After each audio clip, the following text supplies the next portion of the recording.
continuez, allez. Allez mon grand, t'es grand aujourd'hui, t'es grand.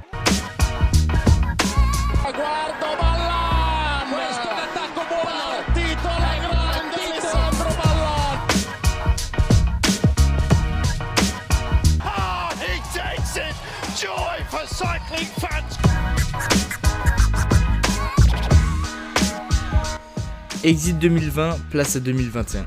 Le compte à rebours avant le début de la saison cycliste en Europe est désormais lancé. Le 24 janvier prochain aura lieu le Grand Prix de Valence. Pour vous faire patienter d'ici là, retrouvez avec Dossard 13 la prévue quotidienne d'une équipe World Tour.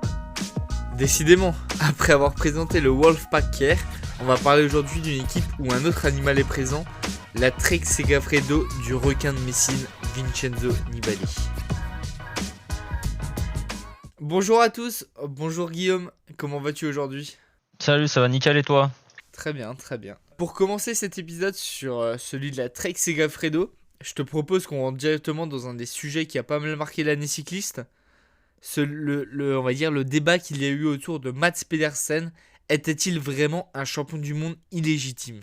C'est des bêtises. Pour moi, c'est des bêtises. Moi, c'est le coureur que j'ai choisi pour le One to Watch, donc j'aurai l'occasion de revenir dessus. Mais la manière dont il a été traité, c'est pas juste. Hein. On a eu d'autres champions du monde qui ont peut-être galéré, mais il a, je veux dire, reprise de la saison. Il fait un bon Tour de France et après. Comme si le Tour de France l'avait un petit peu, il n'a pas gagné, mais comme si le Tour de France l'avait un peu libéré et il a fait des bons résultats après. Je reviendrai dessus personnellement. Non, un peu pareil que toi. Moi, je pense que t'es loin d'être un champion du monde illégitime.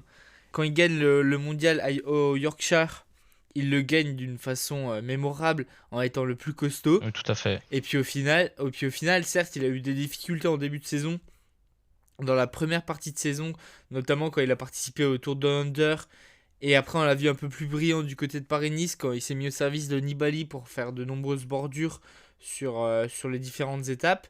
Mais après, non, en soi, on savait que ça allait être un très bon coureur. Il a démontré être même un très bon sprinter. Oui, en plus. C'est deuxième sur l'étape à Paris. Ouais, deuxième sur l'étape à Paris et deuxième sur l'étape d'ouverture à Nice. Donc non, très bon coureur. Là, on va dire, c'est dommage qu'il n'a pas pu participer, on va dire, au classique avec le maillot de champion du monde comme il l'avait espéré, car c'est bien sûr un Flandrien. À voir maintenant ce qu'il va faire dans l'avenir, et je pense que non, c'est très loin d'avoir été un champion du monde illégitime, et je pense que dès cette saison, il va encore le prouver.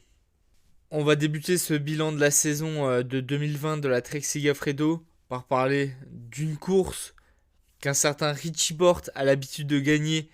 Il l'a gagné encore une fois. C'est le Santos Tour Down Under. Ça devient une habitude.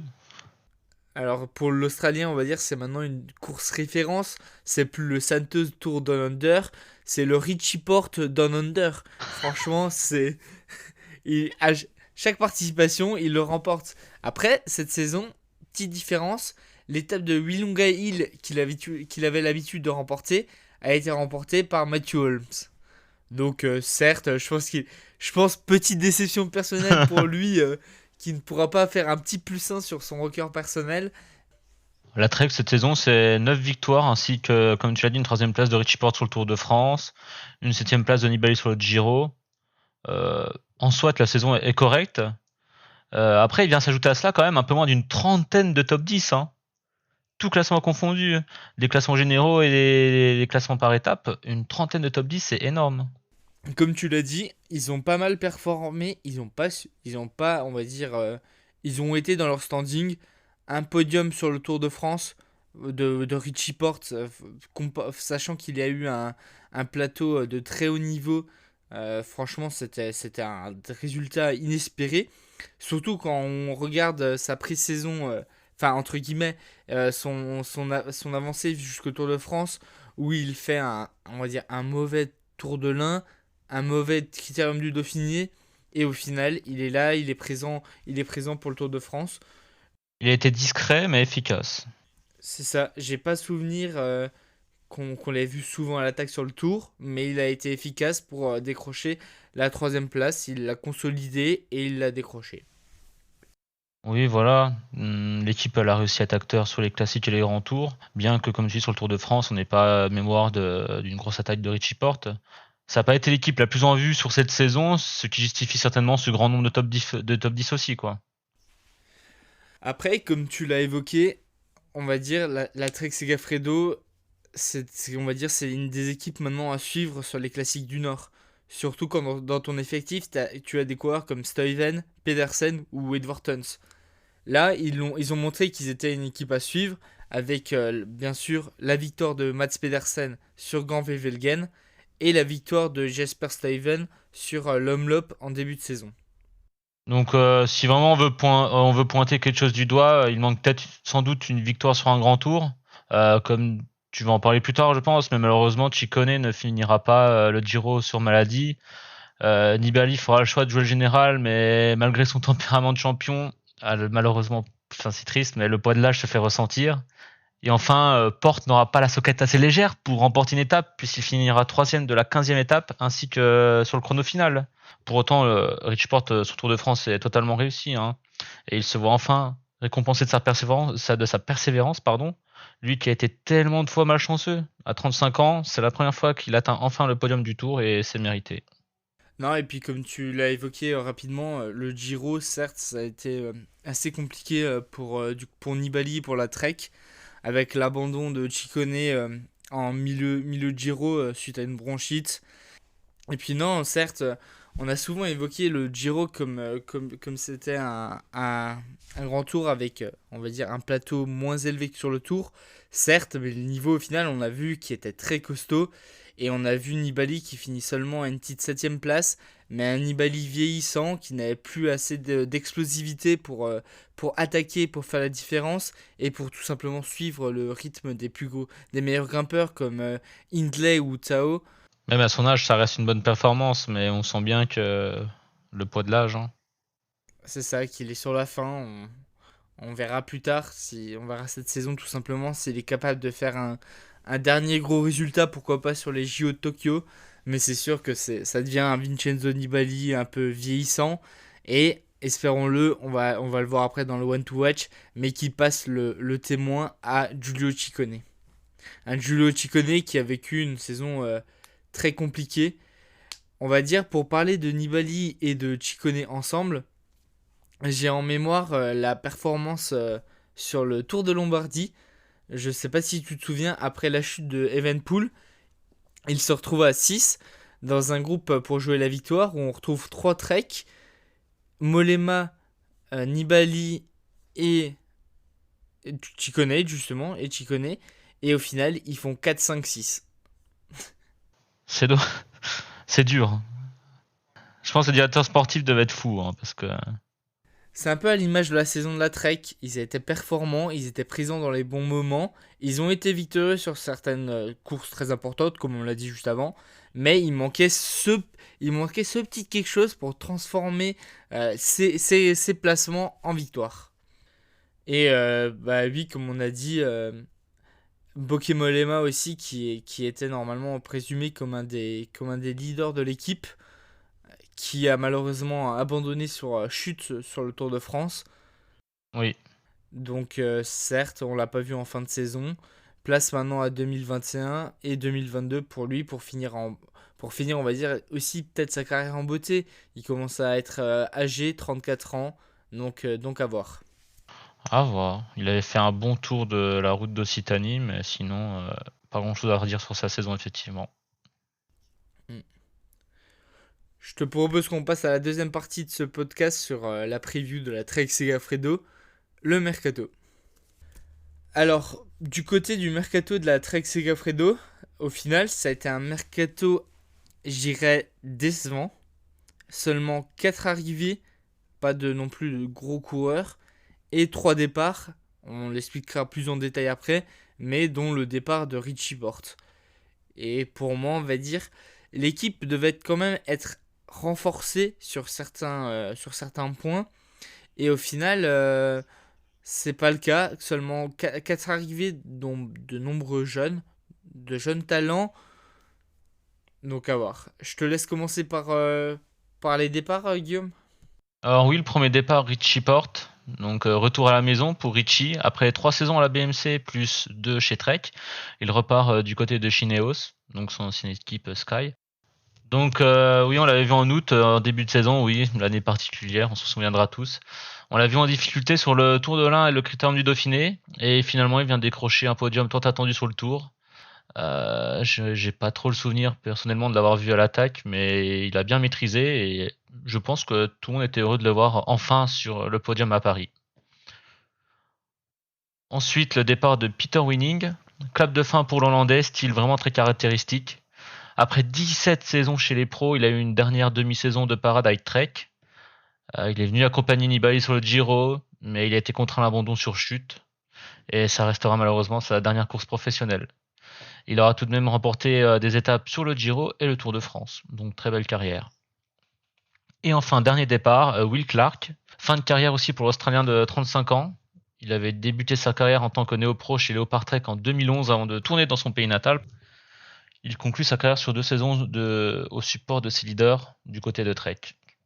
Donc oui, 3 départs, dont on va dire le départ le plus impactant, celui de leur leader, Richie Porte. Eh oui, et malheureusement, qui pour le remplacer ? Malheureusement, on va dire, j'espère que des jeunes sortiront peu à peu de leur bout du nez, on va dire, dans l'équipe, ou tout simplement que l'équipe se mutera vers une équipe de chasseurs d'étapes et qui jouera davantage les classiques.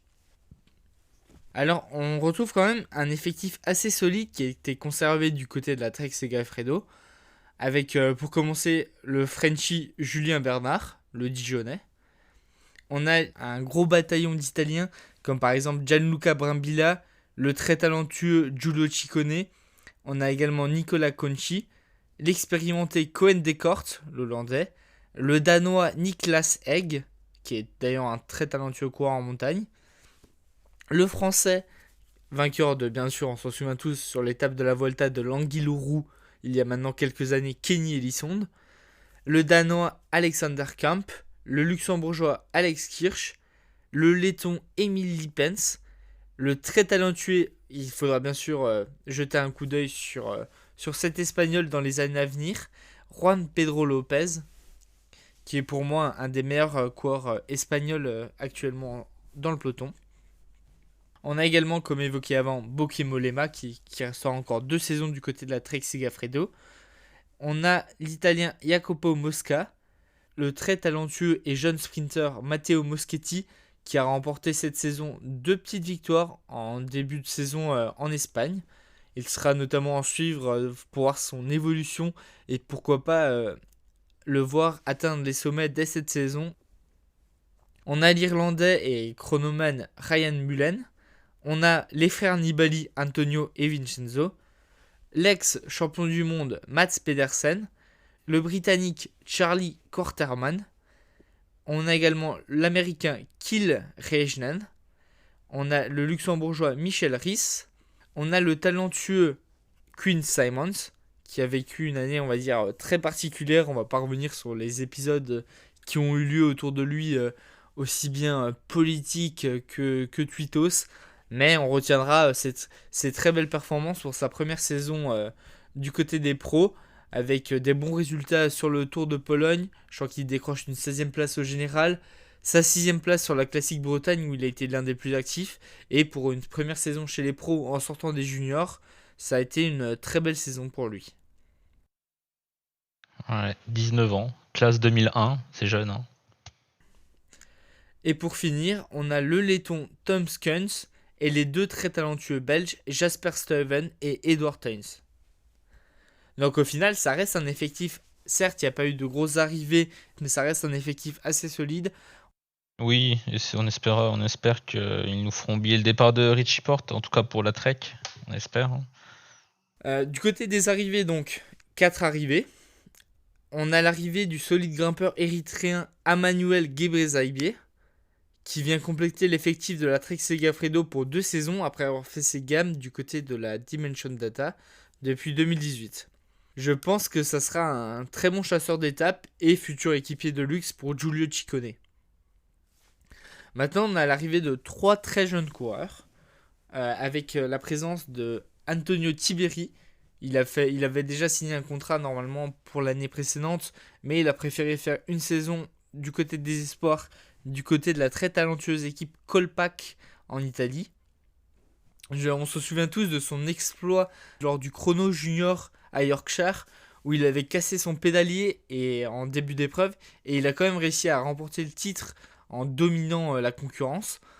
C'est un solide rouleur, et je pense que ce sera un des néo-pros à suivre en 2021. On a l'arrivée de 2 talentueux Danois.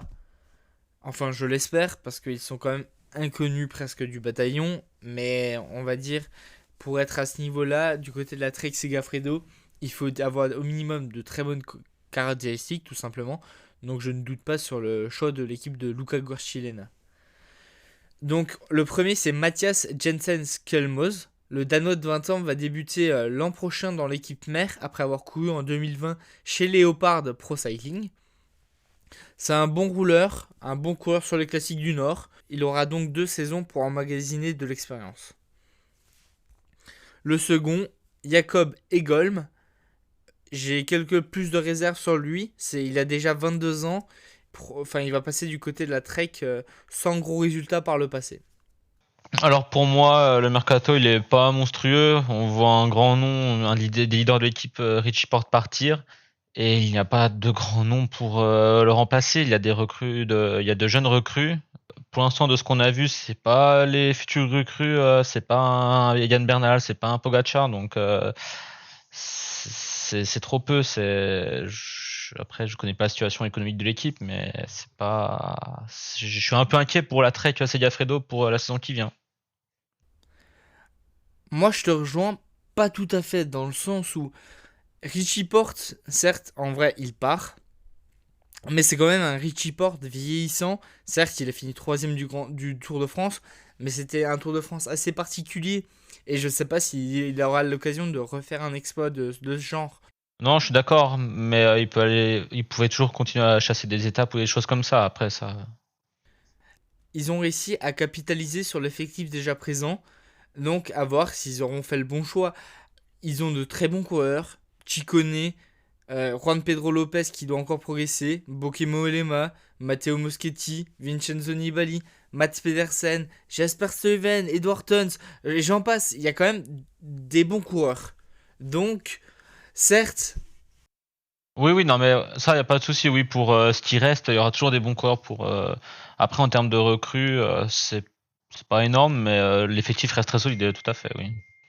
Oui, c'est sûr que en termes de mercato, le mercato n'est vraiment, on va dire, c'est pas un mercato haut de gamme ou 5 étoiles ou enfin, c'est pas, on va dire, le mercato de l'année, mais ça mise sur la jeunesse, ça vient compléter, on va dire, un peu l'effectif, et surtout on compte sur les coureurs déjà présents pour briller à l'avenir. Je te propose qu'on passe à la 3e partie de ce podcast, le One to Watch. Alors, Guillaume, je te laisse commencer. Qui as-tu choisi pour cette saison 2021 ? Qui as-tu choisi du côté de la Trek Segafredo ? Alors moi, j'ai choisi Mats Pedersen, le champion du monde 2019. Alors, il aura fait taire les quelques détracteurs qui se permettaient injustement de le critiquer. Et pire encore, ces gens-là disaient qu'il était un champion du monde indigne. Mais enfin, qu'il faut être pour déjà être aussi respectueux. Un coureur, je pense que ça se respecte de par son travail. Et surtout, lorsque l'on voit la manière avec laquelle il a gagné ce titre, il l'a pas volé tout simplement. Le champion du monde 2019 aura donc, malgré la pression, prouvé qu'il est un top coureur puisqu'il a remporté une étape du Tour de Pologne. Il gagnera une étape du Bing Bank Tour, mais surtout, il s'adjugera Gent-Wevelgem. Et en plus de cela, il a été très en vue sur le Tour de France, 2 fois 2e. Imaginez s'il avait endossé le maillot jaune. Et encore une fois 2e à l'arrivée à Paris. S'ajoute à cela un top 5 et un top 6 d'étape, donc un Tour de France plutôt correct. Le coureur qui a fêté ses 25 ans il y a quelques semaines a montré qu'il avait les épaules pour assumer ce maillot. Fait taire surtout les détracteurs, et ça me fait plaisir parce que ça devait pas être facile pour lui. Maintenant, en 2021, je lui souhaite de confirmer sa bonne saison, surtout qu'il aura sûrement moins de pression médiatique. On parlera toujours de lui comme outsider, mais ce coup-ci, on ne le jugera pas de champion du monde indigne. C'était totalement injuste. Et il a les capacités, il a encore une bonne marge de progression, comme dit, il a 25 ans, donc je pense qu'il a encore de belles années devant lui. Et il peut progresser surtout. D'accord avec toi, comme dit précédemment. Pour moi, c'est un des coureurs que je vais particulièrement observer, par exemple, sur un Paris-Roubaix. Je pense qu'il peut être tout à fait redoutable. Et j'ai hâte. J'ai hâte. J'ai hâte parce que même sans le maillot de champion du monde sur les épaules, je pense qu'il est capable de faire de très belles choses. Et il l'a prouvé par le passé. Alors moi, j'ai choisi un autre coureur qui a été pas mal critiqué cette saison, mais du côté de l'Italie, c'est Giulio Ciccone. Je pense qu'il a vécu une saison tout simplement en 2020 de transition qui était assez compliquée, rien qu'avec l'abandon sur le Giro à cause de la bronchite. Après, il n'avait pas de gros résultats. Quelques placettes sur le Tour de Lombardie comme sa 5e place. Ses top 10 sur le Tour de l'Émilie et le Grand Piémont. Et après, en début de saison, certes, il a gagné le trophée au Leiguelia, mais ça reste trop peu, on va dire, pour un coureur de ce calibre et qui peut vraiment jouer la gagne sur des étapes de grand tour et pourquoi pas le général. Oui, surtout qu'il sortait d'une année 2019 incroyable.